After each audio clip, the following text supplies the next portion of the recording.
Alhamdulillah Mbak, kita sudah bikin dari proses awal ketika kita pertama kali membuat itu sudah hampir semua ditempati Mbak. Oh, iya. Drop it.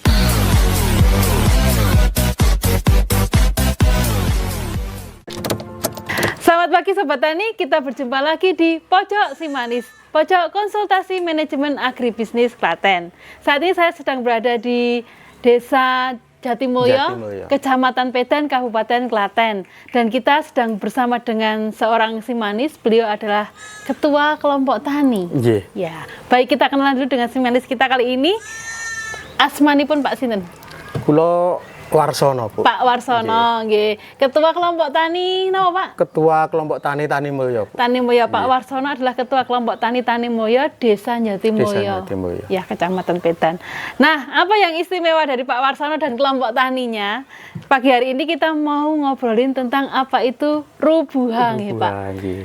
Bisa dilihat di depan, ini adalah produknya Pak Warsono, nggih, rubuhanya. Kenapa bikin rubuha, Pak? Tikusnya kathah? Iya.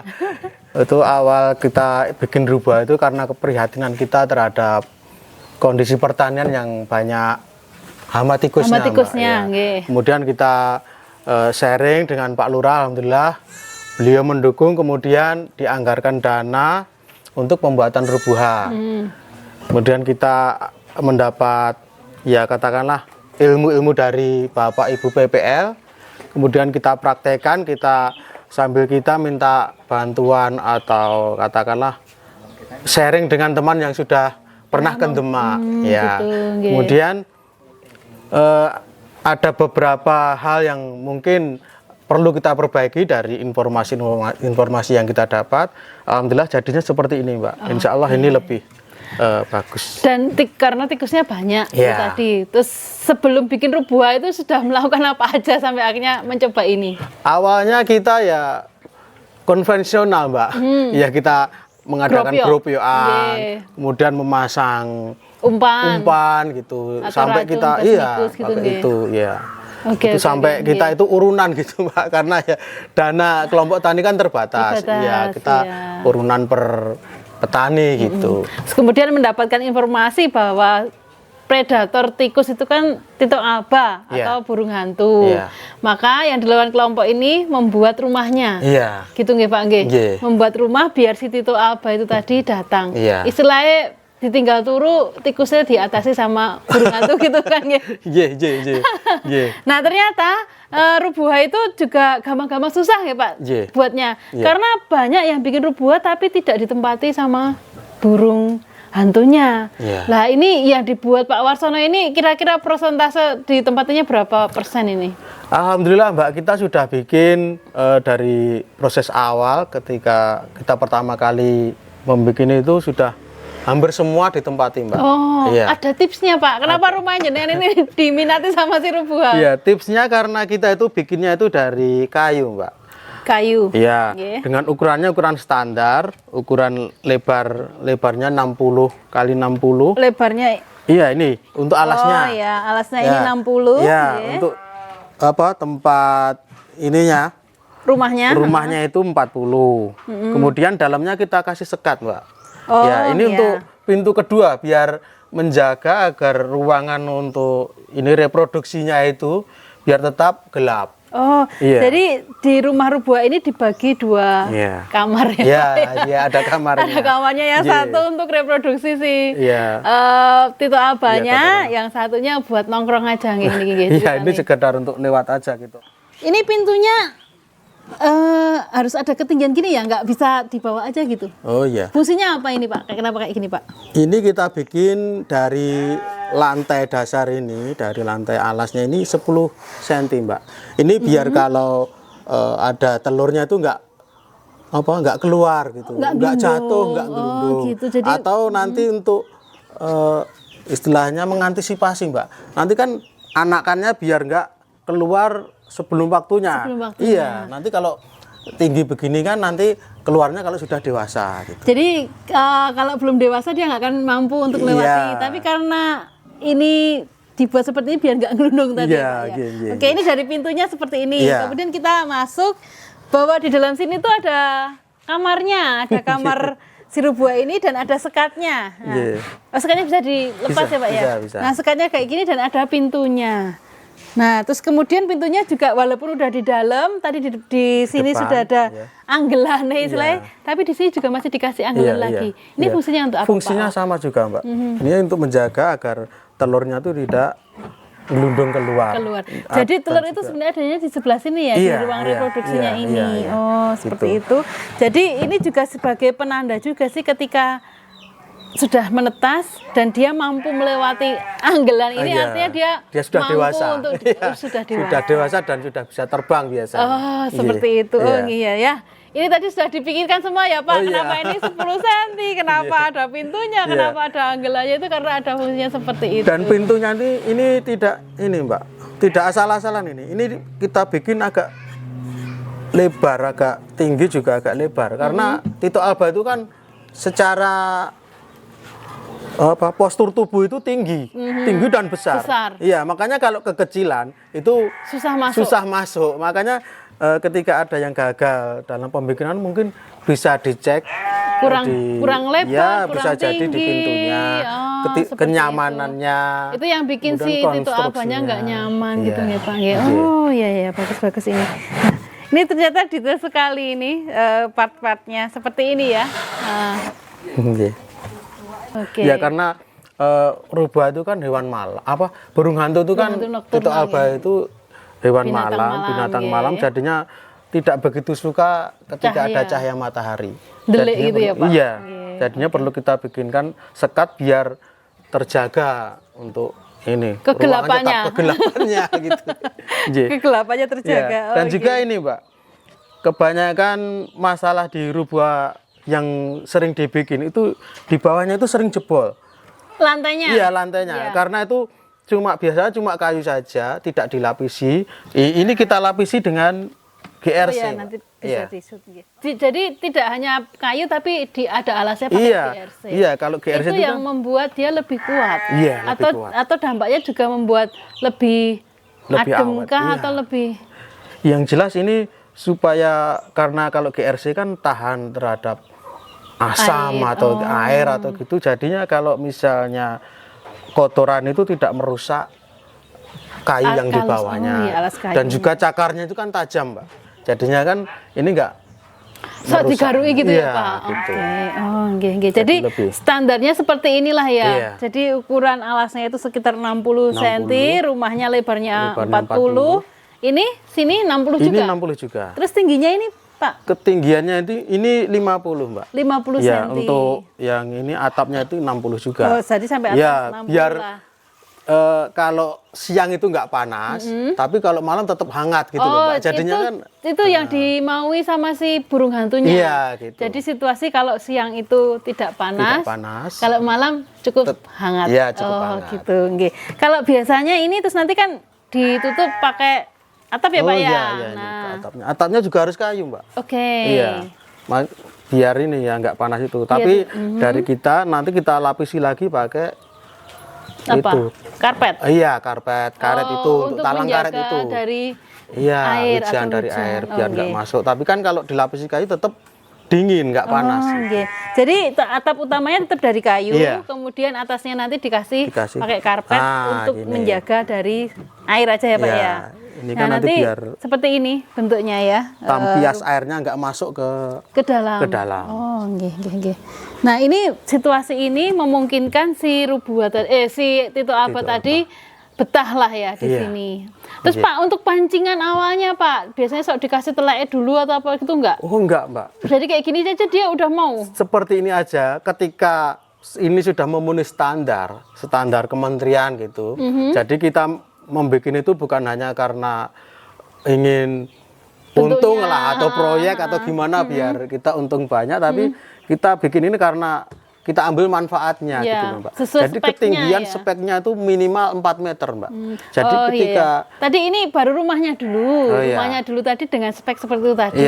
Kemudian sekarang kita bicara peletakannya tadi nggih Pak nggih. Dia harus di ketinggian berapa yang disukai si Tito Alba tadi? Minimal ketinggiannya itu 4 meter Mbak. Minimal dari tanah. Makanya ini kita kasih pipa yang cukup panjang. Jadi untuk tiangnya menggunakan besi, besi nih. Ya, besi. Menggunakan tiang besi. Ketinggian dari permukaan tanahnya itu 4 meter. Minimal 4 meter. Lebih tinggi lebih bagus. Terus ada yang dicor ya Pak ya? Iya, ditanam untuk dicor itu paling tidak 60 cm, Mbak. Untuk menahan agar tidak mudah roboh terkena angin itu ya. Oh, nggih. Nah, dari pengalaman udah berapa banyak yang dibuat sama Pak Warsono ini? Kita sudah buat di kelompok tani kita sudah 12, kemudian yang di Desa Ngaren karena melihat produknya ini bagus dan ditempati yang penting ya Pak ya. Kemudian dari pihak Desa Ngaren ikut pesan 10 buah. Kita yang pasangkan juga. Oke. Dan kemudian ini tadi peletakannya Pak, yang paling pas atau yang paling ideal itu posisi diletakkan di mana? Apakah yang penting di tengah sawah atau dekat dengan pohon atau bagaimana yang bagus Pak Warsono? Untuk peletakannya karena ini untuk mengendalikan hama tikus di tengah sawah, Mbak. Di tengah sawah. Iya. Di tengah sawah, dan itu tetap untuk pintu masuk itu tetap harus di sebelah barat. Berarti madep ngilan ya Pak? Iya. Menghadap ke barat. Enggak menghadap ke barat. Ini tetap untuk pintu masuk letaknya di barat. Jadi ini masangnya nanti dibalik gini, Mbak. Gitu. Madep ngalor gitu loh. Kalau misalnya mau menghadap ke selatan, nanti pintunya yang di sini. Iya, biar nanti nggak terlalu panas. Biasanya kan cahaya sore terlalu panas. Oke. Jadi pintu masuknya ini harus ada di sebelah barat. Tujuannya untuk menghindari sinar matahari berlebih. Karena ketika sore hari itu biasanya sinar matahari lebih panas. Maka dia tidak diletakkan di situ ya Pak ya. Atau sirkulasi udaranya biar lebih cepat keluar panasnya. Intinya seperti itu. Oh, nggih. Baik, jadi kalau posisi pintu keluarnya itu ada di sebelah kiri, rubuhannya ini harus menghadap ke utara. Ngerti nggak Pak? Kalau si pintunya itu ada di sebelah kanan, dia harus menghadap ke selatan. Ya toh Pak, ini di sini. Selatan gitu nggih. Terus kemudian tempat reproduksinya bukan yang di dekat pintu tetapi yang ada di sebaliknya. Katakanlah di kamarnya, di kamar yang satunya. Ya, itu dijaga karena dia tidak mau panas. Dan pengennya itu yang gelap. Yang gelap. Karena dia juga hewan malam, nggih. Oke, ini yang standar sudah sesuai dengan speknya yang dari kementerian, nggih. Dan sudah terbukti kalau ini ditempati. Nggih. Kemudian yang udah biasanya kan kalau si burung hantu tadi kan setelah dia netes punya anak, itu dia yang pergi kan Pak indukannya ya. Ini ditempati oleh anak-anaknya ya. Bukan, Mbak. Justru malah anaknya anaknya itu yang pergi cari tempat yang baru, Makanya ketika kita memasang rubah baru, itu pertama untuk transit anak-anak yang sudah dewasa itu tadi. Nah, ketika untuk transit kemudian mencoba masuk kok nyaman, lah itu ditempati. Gitu. Karena dibuat situasinya sama seperti ketika dia sama induknya. Gitu. Dan juga ini insya Allah berusaha semaksimal mungkin sesuai karakter apa yang diinginkan oleh burung tersebut. Terus ini nanti dia dikasih alas ini ya Pak dikasih alas. Kemudian ini tiang penyangganya. Seperti itu. Baik Pak Warsono, ini kan menjadi alternatif bagi para petani yang saat ini mungkin kesusahan ya, karena serangan hama tikus itu luar biasa. Dan apa yang dilakukan para petani lewat gerakan grobiokan, lewat pemasangan umpan, kemudian pengendalian dengan racun seperti basmikus itu juga sudah banyak dilakukan. Tetapi perlu juga untuk dicoba dilakukan pengendalian secara alami dengan membuat rumah untuk predatornya. Ketika ada rubuha, predatornya yaitu si burung hantu tadi datang, pengendalian tikusnya dapat dibantu lah, istilahnya seperti itu ya Pak ya. Kita istilahnya dalam hal ini bukan untuk membasmi gitu Mbak, cuma kita menjaga keseimbangan alam gitu aja. Biar meskipun ada hama tikus tapi tidak terlalu merusak. Itu udah pernah mengalami rusak sekali ya Pak ya tikus ya. Bahkan satu petak itu cuma dapat 2 sak gitu. Cuma dapat 1 kintal, padahal biasanya itu 1 ton lebih lah gitu. Tapi alhamdulillah dengan adanya rubah ini sangat Membantu sekali. Jadi sejak punya Rubuha ini udah jarang lagi gropyokan, udah jarang lagi pemasangan basmikus dan lain-lain ya Pak ya? Ya karena dibantu oleh si burung hantu. Nah ini kan speknya sesuai dan tadi sudah terbukti ditempati oleh burung hantu. Ini bisa dipesan nggak? Bisa Mbak. Oh iya. Nah bagi kelompok-kelompok tani yang kesulitan bikin sendiri, kalau mau bikin ya boleh belajar ke sini. Tapi kalau ternyata mau praktis, silahkan pesan di tempatnya Pak Warsono. Gitu ya Pak ya? Iya. Itu berapa kayak gini habisnya Pak? Untuk budgetnya ini, untuk yang standar ya Mbak ya? Standar itu kita bikin 2 juta Mbak. 2 juta itu komplit satu rumah Rubuha ini dengan alas sama tiang penyangganya dengan besi, ketinggiannya dari permukaan tanah 4 meter lah ya Pak ya? Iya minimal. Jadi nanti kalau ada yang mau pesan ke Pak Warsono, itu boleh silahkan. Itu sudah dengan pemasangan kah? Atau belum? Kalau untuk yang dekat-dekat ya kita bantu pemasangannya. Ya, boleh. Ini menjadi apa? Kegiatan baru untuk kelompok tani karena juga membantu, karena memang serangan hama tikus semakin merajalela dan kita agak kesulitan untuk mengendalikan.